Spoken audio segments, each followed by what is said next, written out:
The first photograph arrived in the registry inbox at 6:06 a.m., attached to a message with no subject and no sender that could be traced. It showed an apple hanging from a winter branch. The skin was red, glossy, and split around a crescent of small white teeth. Case file TR6055 concerns Bellwether Orchard, a family farm outside Lark, Ohio, abandoned after 3 generations of profitable harvests and 1 season of impossible fruit. The local story began with deer. They gathered at the fence line and refused to enter. Then, birds stopped landing in the trees. Then, the orchard owner, Elise Wren, found bite marks on the inside of apples, still attached to branches, as if something trapped within each fruit had been trying to eat its way out. Evidence item A is the photograph. Evidence item B is a plastic pail of collected teeth. Evidence item C is the last voicemail from Elise to her brother, in which she says, "They are learning our mouths." By the time agents arrived, the orchard was blooming in November. The trees had no leaves. Blossoms opened directly from black bark, each flower breathing faintly in the cold. Wind moving through the rows produced syllables, not words at first. Practice. Elise met them at the gate, wearing gloves taped at the wrists. She refused to smile. Her lips were pressed together so tightly they had cracked. She wrote her answers on receipt paper. The orchard had taken her father's voice first, then her hired hand's laugh, then the shape of her mother's dentures from a bedside cup. The apples did not contain teeth randomly. Each tree produced a different mouth. One row grew molars with gold fillings. One grew tiny incisors. One tree near the pump house produced fruit with Elise's own crooked lower tooth visible under the skin. When she saw it, she began crying without opening her mouth. The registry ordered a burn. Fire failed. The trees smoked, split, and revealed wet pink wood underneath, lined with roots shaped like tongues. At dusk, every apple in the orchard opened at once and whispered the names of the agent's childhood dentists. The escalation occurred after evidence item D, a ladder found leaning against the oldest tree. At the top hung a fruit the size of a human head. It had Elise's father's mouth. It called her by the nickname only he used before his death. She answered. Her voice left her body as a pale thread, crossed the air, and sank into the apple's teeth. Elise dropped her knees, silent. The fruit began speaking in her voice, begging agents not to cut the tree, not because it feared pain, but because it was almost ripe. Soil samples revealed human enamel dust throughout the root system. Historical records showed Bellwether Orchard had been planted over the unmarked cemetery of a 19th century poorhouse, where bodies were buried without names, but often without jaws. The registry theory is incomplete. The orchard did not merely feed on remains. It used fruit to build mouths for the unnamed dead, then harvested voices from the living to teach those mouths how to ask for remembrance. The containment solution was not destruction. It was inventory. Agents placed numbered tags on every tree and read aloud the recovered names from county death ledgers.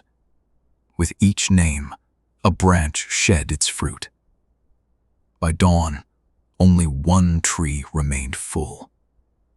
Elise stood before it with blood on her lips. The apples hanging there had no teeth. They had ears. She wrote one sentence before disappearing into the rows. They have heard enough names to start calling back. Bellwether Orchard is fenced, mapped, and listed as chemically contaminated. Every November, the registry receives a new photograph. The latest shows a green apple cupped in Elise Wren's gloved hand. In its skin, an ear has formed perfectly. The attached audio file contains thousands of voices whispering from inside the fruit. One of them asks for you. Registry interview transcripts indicate the orchard learned hierarchy before language. It addressed Elise as owner, then daughter, then root. Each title changed the way the trees leaned toward her. Agents noted that when she stood near the old cider shed, branches bent like listeners in church. When she left the gate, the entire orchard creaked after her, not from wind, but from disappointment. A drone survey found a second pattern. From above, the rows formed the outline of a jaw. The pump house sat where the tongue would be. The oldest tree, planted over the poorhouse burial pit, marked the throat. Beneath it, ground-penetrating radar detected a chamber full of small, hard objects arranged in circles. No digging team was authorized after the first shovel came up, with gums clinging to the blade. Evidence item E is the shovel. It still chatters when exposed to moonlight. The final field operation attempted negotiation. Agents brought archival records, church minutes, death certificates, and a brass bell from the poorhouse dining room. They read names until their voices failed. With every spoken name, the corresponding tree released fruit that struck the ground and split, spilling teeth into the grass like hail. For 6 hours, the orchard listened. For 6 hours, the dead were given mouths only long enough to be dismissed. Then, an agent misread one name. The orchard corrected him. Not in one voice, in hundreds. Every apple opened. Every tooth clicked. The air filled with a wet chorus, pronouncing a woman's name that did not appear in any ledger. Her tree stood alone beyond the mapped property, grown from a fence post no one had planted. Its fruit were black, eyeless, and sealed at the seams. Elise walked to it before anyone could stop her. She placed both hands on the trunk. The bark softened around her fingers. She did not scream. She opened her mouth for the first time in 4 days, and the orchard went silent to receive what came out. Her voice was not a word. It was a seed. After she vanished, the tree stopped producing teeth. For 13 months, containment appeared successful. Then, a grocery store 2 counties away reported a shipment of bellwether apples, despite the orchard being fenced and unharvested. The produce manager said the boxes arrived before dawn, paid in cash by a woman in gloves. The apples were perfect. Customers described them as unusually sweet. Within a week, every buyer received a phone call from an unknown number.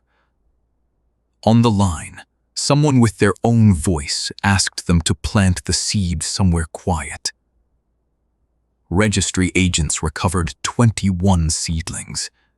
3 were already whispering. 1 had grown a single tooth in its first leaf. The current protocol forbids eating unknown fruit within 50 miles of Lark, Ohio. It also forbids naming the orchard aloud during harvest season. The official reasoning is psychological contamination. The private reasoning is written in Elise Wren's last recovered note, found carved into the cider press after a frost. A mouth is not hungry because it has teeth. It is hungry because someone taught it to answer.